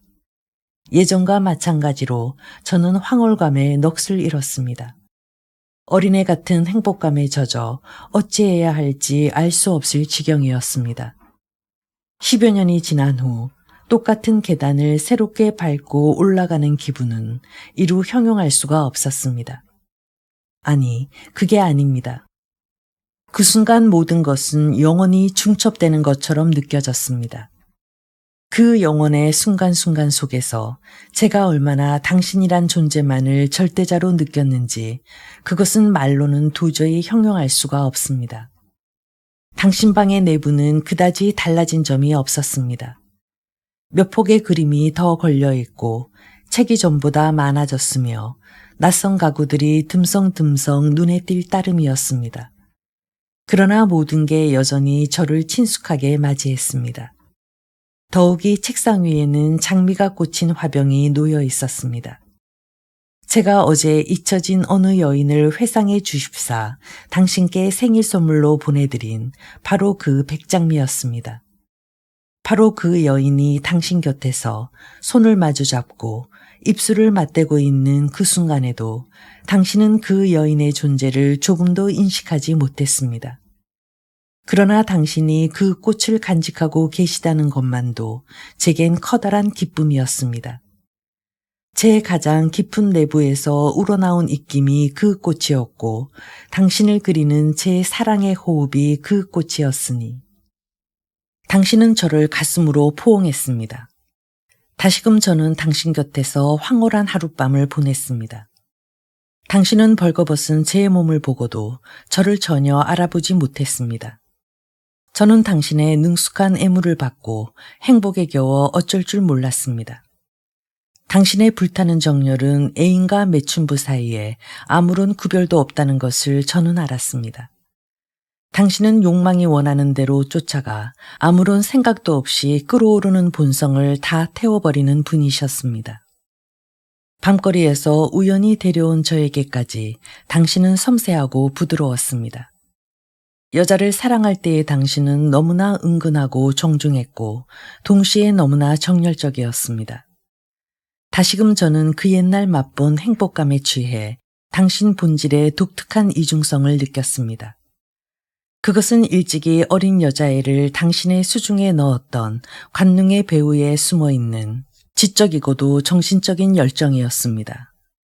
이제껏 제가 접해본 여러 남자들 중에서 당신만큼 부드러움 속에서 그토록 몰두하는 분을 본 일이 없으며 가장 깊은 본질에 그토록 돌발적이고 번쩍이는 힘으로 다가가는 사람도 본 일이 없었습니다. 물론 그런 폭발의 순간을 보내면 곧바로 무한의 어떤 곳, 거의 비인간적이라 할 만한 망각의 늪으로 꺼져 들어가는 것도 당신의 열정이었습니다. 그렇지만 제 자신도 스스로를 망각하는 존재가 아닌가 하는 생각을 했습니다. 그때 당신 곁에 어둠 속에서 존재하던 저라는 사람은 누구였을까요? 저는 과거 언젠가 불타는 그리움으로 애달파하던 어린 소녀였던가요? 아니면 당신의 아이를 기르는 어머니였던가요? 그도저도 아니면 결국 하룻밤을 즐기는 낯선 여인이었던가요? 이 모든 것은 그토록 제게 친숙했고 또한 체험을 통해 익숙했습니다. 모든 것은 이 정욕의 하룻밤을 보내며 새롭게 출렁이는 물결로 저를 또다시 스쳐 지나가고 있었습니다. 저는 하늘을 보며 이 밤이 제발 끝나지 않기를 빌었답니다. 그러나 아침은 찾아오고야 말았습니다. 우리는 조금 늦게 일어났습니다. 당신은 제게 아침을 함께 하자고 권했습니다. 우리는 어느 틈에 하인이 사력 있게 식당에 준비해 놓은 차를 같이 마시며 이런저런 얘기를 나누었습니다. 당신은 이번에도 아주 거리낌 없이 당신 특유의 애정어린 친밀감을 보이며 말씀하셨습니다. 그러나 당신은 예전처럼 막된 질문을 던진다거나 제 신분을 캐묻는 법이 없었습니다. 당신은 제 이름도 주소도 묻지 않았습니다. 저는 또다시 당신이 즐기는 성적 모험의 대상에 불과했고 망각의 희미한 연기 속에서 덧없이 사라지는 이름 없는 존재일 뿐이었습니다. 이번에도 당신은 먼 여행을 떠나려 한다고 2개월 내지 3개월 동안 북아프리카로 떠나신다고 말하는 것이었습니다. 저는 행복의 한가운데서 고통으로 몸을 부들부들 떨었습니다. 귓속에서 어떤 절규의 소리가 윙윙 울리고 있었기 때문입니다. 모든 것은 스쳐간다. 스쳐 지나가 잊혀진다. 저는 당신의 무릎에 쓰러져 이렇게 절규하고 싶었습니다. 저를 데려가 주세요. 그리고 그토록 수많은 세월 뒤에 숨어 지낸 저를 이젠 제발 알아주세요. 그러나 저는 당신 앞에서 너무나 부끄럽고 비겁하며 노예처럼 천하고 마음이 여렸습니다. 저는 다만 그것 참 유감이네요 라고 응수할 수 있었을 뿐입니다. 당신은 은근한 미소를 머금고 저를 바라보며 말했습니다. 정말로 유감스럽게 생각하십니까? 이때 알 수 없는 어떤 격한 감정이 불쑥 저를 사로잡았습니다. 저는 자리에서 일어나 당신을 한동안 뚫어지게 바라보았습니다. 그러고 나서 이렇게 말을 던졌습니다. 제가 사랑한 남자도 언제나 여행을 떠나곤 했었죠. 저는 당신을 똑바로 응시하면서 당신의 빛나는 눈동자 한가운데를 뚫어지게 바라보며 이렇게 말을 던졌습니다. 이제 날 알아보겠지 라고 생각하니 몸이 떨렸습니다. 저는 마음속의 경랑을 진정시킬 수 없었습니다. 그러나 당신은 제게 빙근 미소를 보내며 위로의 말을 전할 따름이었습니다. 떠나는 사람은 꼭 돌아오는 법입니다. 저는 대답했습니다. 그렇겠지요. 떠난 분은 돌아오게 마련이지요. 하지만 그분은 과거를 잊었답니다. 당신께 말씀드리는 제 태도에는 어딘지 모르게 기이하고 열정적인 점이 보였음에 틀림없습니다. 왜냐하면 당신 역시 자리에서 일어나 놀라움과 애정어린 눈길로 저를 응시하셨기 때문입니다. 당신은 이어서 제 어깨를 잡고 이렇게 말했습니다. 좋은 추억은 잊혀지지 않아요. 나는 당신을 잊지 못할 것입니다. 그때 당신의 눈길은 저의 모습을 확실히 새겨놓으려는 듯 깊숙이 제게 파고드는 것이었습니다. 저는 당신의 눈길이 저의 내부 깊숙이 파고들어와 무엇인가 탐색하고 추적하여 저의 본질 자체를 남김없이 빨아들이는 것을 느꼈습니다. 그래서 저는 이제야말로 마침내 당신의 눈모름의 속박이 깨지는구나 하고 생각했습니다. 이젠 정말 나를 알아볼 거야. 이제는. 제 영혼의 온 숨결은 이런 간절한 생각에 부들부들 떨고 있었습니다. 그러나 당신은 끝내 저를 알아보지 못했습니다. 아니, 그 정도가 아닙니다. 당신은 저를 알아보지 못했을 뿐만 아니라 그 몇 분 동안만큼 제가 당신으로부터 소외된 존재였던 적은 결코 없었습니다. 그때처럼 행동하신 적은 아마도 그 이전에는 결코 없었을 것입니다. 당신은 제게 키스를 하셨습니다. 그리고 한 번 더 열정적으로 키스를 하셨습니다. 저는 헝클어진 머리를 다시 손질하지 않을 수 없었습니다. 그런데 거울 앞에서 있는 동안 저는 거울을 통해 믿지 못할 광경을 보았던 것입니다. 저는 수치심과 분노로 침몰할 지경에 이르렀습니다. 거울을 통해 저는 당신이 제 팔장갑 속에 몇 장의 고액 지폐를 살짝 넣는 것을 보았습니다. 그걸 보고도 왜 큰 소리를 지르며 당신 뺨을 후려치지 못했는지 도무지 알 수 없습니다. 어린 시절부터 줄곧 당신을 사랑했고 더욱이 당신 아이의 어미인 제게 지난밤의 대가로 돈을 지불하다니요. 당신에게 저는 결국 타버린 댄스홀에서 데려온 창녀였으며 그 이상의 어떤 여자도 아니었습니다. 몸을 판 대가로 돈을 받는 여자에 불과했습니다. 저는 당신께 잊혀진 것으로도 모자라 철저히 굴욕당하기까지 했습니다. 저는 재빨리 제 물건을 이리저리 더듬어 챙겼습니다. 저는 서둘러 떠나려고 했습니다. 마음이 몹시도 아팠습니다. 저는 모자를 손에 들었습니다. 그런데 모자는 책상 위 백장미를 꽂아둔 푸른 화병 옆, 바로 제가 보낸 장미 옆에 놓여 있었습니다. 그 꽃을 보는 순간 저는 강렬한 어떤 힘, 한가할 수 없는 어떤 힘에 이끌렸습니다. 다시 한번 당신의 기억을 일깨워 보자는 것이었죠. 당신의 백장미 가운데 한 송이만 주시지 않겠어요? 라고 저는 물었고 당신은 기꺼이 드리죠. 라고 말하며 즉시 한 송이를 제게 집어주었습니다. 그런데 이 꽃은 아마도 어느 여인으로부터 당신을 사랑하는 여인으로부터 받으셨겠죠. 그러자 당신은 아마 그렇겠지요. 라고 대답했습니다. 그걸 잘 모르고 있습니다. 내게 오긴 했어도 누가 보냈는지는 잘 모릅니다. 그래서 나는 이 꽃을 더 좋아하지요. 저는 당신 얼굴을 응시하면서 이런 말을 던져보았습니다. 어쩌면 당신에게 잊혀진 어떤 여인이 그걸 보냈는지도 모르죠. 당신은 놀란 눈초리로 저를 바라보았습니다. 저는 당신 눈을 정면으로 들여다보았습니다. 제 눈빛은 절 모르시겠어요. 제발 절 알아봐 주세요. 라고 울부짖었답니다. 그러나 당신의 눈은 친절하게 미소 지으면서도 전혀 알아차리지 못하는 기색이었습니다. 당신은 제게 또 한 번 키스를 했습니다. 그러나 당신은 끝내 저를 알아보지 못했습니다. 저는 급히 문 쪽으로 갔습니다. 눈물이 흐르는 모습을 보이고 싶지 않았기 때문입니다. 현관에서 너무 급히 서둘러 나가다가 하마터면 당신의 하인 요한과 정면으로 마주칠 뻔했습니다. 그는 고개를 숙이며 황급히 옆으로 비켜서서는 문을 열고 제가 나가도록 해주었습니다. 그런데 그때 말입니다. 눈물을 흘리며 그분을 힐끗 쳐다보는 그 짧은 순간에 그 영감님의 눈에는 돌연 번쩍하는 광채가 스쳐 지나갔습니다. 그토록이나 짧은 순간에 소녀 시절 이래로 절 보지 못한 그 노인이 저를 알아본 것입니다. 자리만 허락했다면 저를 알아보신 데 대한 감사의 뜻으로 그분 앞에 무릎을 꿇고 손에 키스라도 해드리고 싶은 심정이었습니다. 대신에 저는 팔장갑에서 급히 그 혹독한 수모의 대가인 지폐를 꺼내 그분께 찔러 넣어 드렸습니다. 노인은 몸을 부르르 떨면서 놀란 눈으로 제 얼굴을 올려다 보았습니다.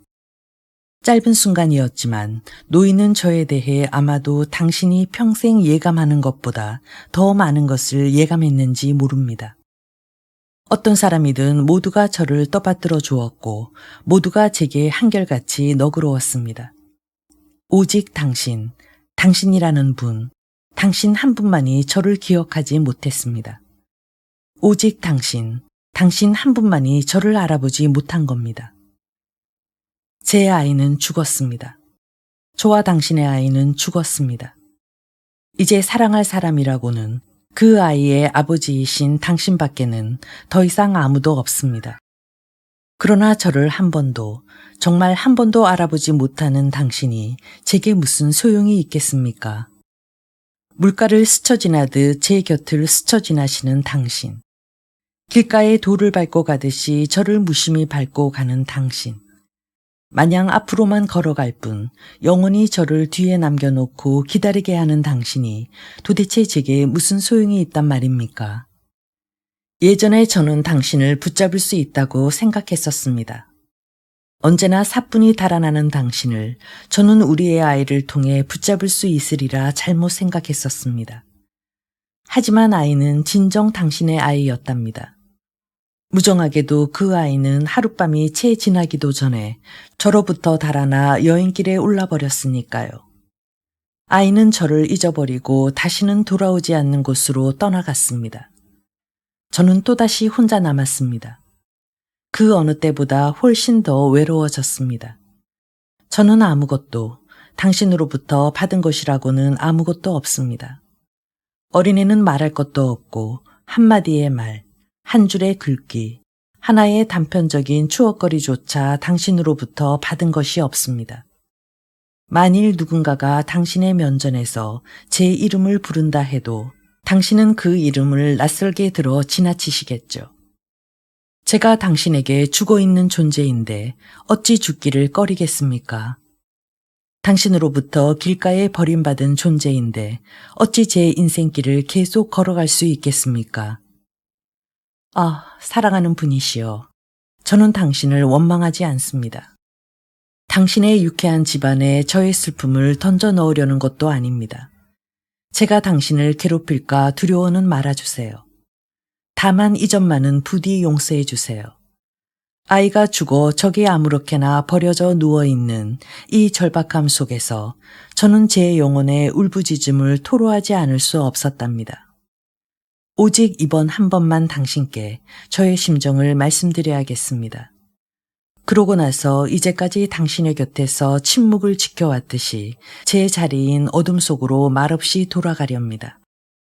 그러나 당신은 제가 살아있는 한 이 부르짖음을 듣지 못하실 겁니다. 제가 죽은 후에야 이 유언의 편지를 받아보실 테니까요. 당신은 어느 누구보다 당신을 사랑했던 한 여인, 그렇지만 당신은 결코 알지 못하는 한 여인으로부터 이 편지를 받은 것입니다. 그 여인은 당신을 영원히 기다려왔는데 당신은 그 여인을 한 번도 부른 적이 없었습니다. 어쩌면 당신이 이 편지를 받고서 저를 부를지 모르겠지만 저는 처음이자 마지막으로 당신의 뜻에 따르지 못하게 될 것입니다. 죽은 다음에는 당신의 부름을 더 이상 듣지 못하기 때문입니다. 당신이 제게 아무것도 남겨놓지 않았던 것처럼 저 또한 당신께 사진이나 그림 한 장 남겨놓지 않을 것입니다. 이로써 당신은 끝내 저를 알아보지 못하게 될 것입니다. 이것이 바로 저의 운명, 죽음 속에서도 제가 치러야 할 운명입니다. 저는 이 최후의 순간에도 당신을 부르지 않겠습니다. 저는 그저 떠나갈 따름이고 당신은 여전히 제 이름과 얼굴을 모르는 채 세상에 남아있는 것입니다. 제가 쉽게 죽을 수 있는 까닭은 낯선 그 먼 곳에서는 당신이 그것을 느끼지 못하시기 때문입니다. 혹시 당신이 저의 죽음을 슬퍼하신다면 제가 어찌 죽을 수 있겠습니까? 그러나 저는 더 이상 글을 써내려갈 수가 없습니다. 머리가 너무나 희미하고 온몸이 고통스럽습니다. 저는 열에 들떠 있습니다. 곧 쓰러져 잠이 들고 말 것 같습니다. 아마도 이 모든 고통은 얼마 안 가 사라지고 운명이 자비로운 미소를 보내며 찾아들겠지요. 그리하여 아이가 그 사람들에게 끌려나가는 모습을 제발 보지 않았으면 합니다. 더 이상 글을 쓸 수가 없습니다. 부디 안녕히 계세요. 부디 안녕히. 아, 나의 님이시여. 그동안 고마웠습니다. 그 모든 일에도 불구하고 행복했으니. 마지막 숨결을 내쉬는 그 순간까지 당신께 감사를 드리고자 합니다. 그 모든 사연을 말씀드리고 나니 이제 후련합니다. 당신은 이제 아시겠지요. 아니, 어렴풋이 짐작이라도 하시겠지요. 제가 얼마나 당신을 사랑했으며 저의 이런 사랑이 당신께 얼마나 부담 없는 사랑이었는지를. 저는 당신께 부담을 드리지 않을 것입니다. 그것이 저의 마지막 위안입니다. 결국 당신의 아름답고 밝은 생활에 달라지는 것은 아무것도 없을 테니 저의 죽음조차도 당신께 폐가 되지 않도록 하렵니다. 사랑하는 님이시여, 그것이 제 마지막 위안입니다. 그러나 앞으로 어느 누가 당신 생일날 잊지 않고 백장미를 보내드릴까요? 아, 그 화병은 앞으로는 텅 비어 있겠지요. 1년에 한 번 당신 주변을 감돌던 그 가냘픈 숨결. 제 삶의 여린 입김도 영원히 없어져 버리겠지요. 사랑하는 이여, 제발 저의 청을 들어주세요. 이것은 제가 당신께 드리는 처음이자 마지막인 간청입니다. 부디 생일날마다 저기 저 장미를 구해 그것을 화병에 꽂아주세요. 생일이란 원래 자신을 기념하는 날이기도 하니까요. 님이시여, 부디 그렇게 해주세요. 다른 사람들이 1년에 한 번 죽은 여인을 위해 미사를 드리듯이 제발 그렇게 해주세요. 저는 하느님을 믿지 않으며 미사도 제겐 의미가 없습니다. 저는 오로지 당신만을 믿고 당신만을 사랑합니다. 저는 당신의 마음속에서만 살아가렵니다. 1년에 한 번만이라도 조용히, 당신 곁에 살았던 시절처럼 아주 조용히 당신의 마음속에 머물고 싶습니다. 사랑하는 분이시여, 청컨대 제발 그렇게 해주세요. 그것이 당신께 드리는 처음이자 마지막 부탁이니. 당신께 감사드립니다. 저는 당신을 사랑하고 또 사랑하고. 부디 안녕히. 그는 떨리는 손으로 편지를 내려놓았다. 그리고는 오랫동안 과거를 되새겨 보았다. 어렴풋한 기억, 이웃집 소녀에 대한 기억이라든가 어떤 처녀에 대한 기억, 술집에서 만난 어느 여인에 대한 기억이 서로 뒤얽혀 떠오르는 것 같았다. 그러나 기억은 불명료하고 복잡하게 겹쳐 있었다.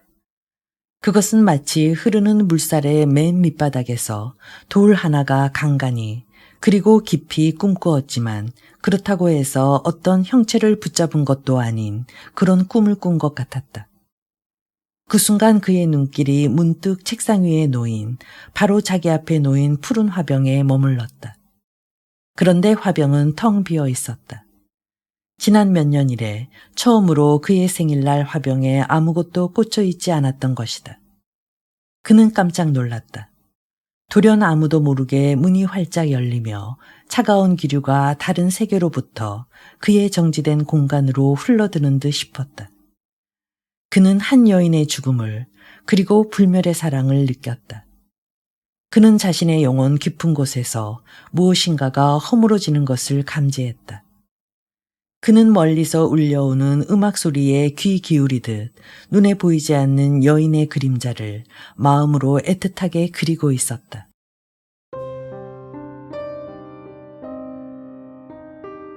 삶의 간절함. 소설가 아래 방을 채운 보이지 않는 여인의 온기를 끝으로 슈테판 츠바이크의 모르는 여인의 편지가 모두 끝났습니다. 죽었어야 비로소 온전히 전달될 수 있었던 한 여인의 평생에 걸친 사랑. 소설가 알은 매년 자신의 생일날 배달되던 하얀 장미의 의미를 떠올리며 평생 지울 수 없는 마음의 흉터를 안고 살아가겠지요. 여러분에게는 평생을 바쳐도 아깝지 않을 만큼 간절했던 그 무엇인가가 있으신가요? 작가 슈테판 츠바이크의 삶과 죽음. 낭독을 마치며 오늘 여러분과 함께 나눈 이 가슴 아픈 비극을 써내려간 작가 슈테판 츠바이크에 대한 이야기를 조금 더 나누어 볼까 합니다. 츠바이크는 인간의 복잡 미묘한 심리를 현미경처럼 들여다보듯 묘사하는 천재 작가였습니다. 하지만 그의 실제 삶은 그가 창조해낸 소설보다 더 비극적이었습니다. 오스트리아의 부유한 유대인 가문에서 태어나 유럽 지성계의 중심에 섰던 그는 제2차 세계대전이 발발하고 나치 세력이 확장되면서 모든 것을 잃게 됩니다. 그의 책들은 광장에서 불태워졌고 평생 사랑했던 조국과 유럽의 평화는 산산조각이 났습니다. 결국 그는 망명길에 올라 브라질에 정착하게 되는데요. 낯선 타국에서도 조국과 인간성에 대한 그리움을 이기지 못했던 츠바이크는 1942년 어느 날 아내와 함께 동반 자살이라는 극단적인 선택으로 생을 마감합니다. 그가 세상을 떠나기 전 남긴 마지막 유서에는 이런 구절이 있었습니다. 나는 모든 친구들에게 인사를 보낸다. 기나긴 밤이 지나고 마침내 떠오르는 아침 해를 여러분은 보기를 바란다. 너무나 조급한 나는 먼저 떠나간다. 어쩌면 오늘 우리가 함께 읽은 편지 속 여인의 외롭고도 처절한 고백은 전쟁과 폭력의 소용돌이 속에서 오직 평화와 인간성을 갈구했으나 결국 거부당했던 작가 자신의 절규와도 닮아 있는지 모르겠습니다. 이 작품은 사랑을 다루지만 그 밑바탕에는 인간의 고독과 상실이 흐르고 있기 때문입니다. 영혼의 10년을 울리는 위대한 작가 슈테판 츠바이크의 이야기였습니다. 책 들려주는 창가는 다음 시간에도 여러분의 마음에 깊은 울림을 줄 좋은 책으로 찾아오겠습니다. 오늘도 편안한 하루 되세요. 고맙습니다.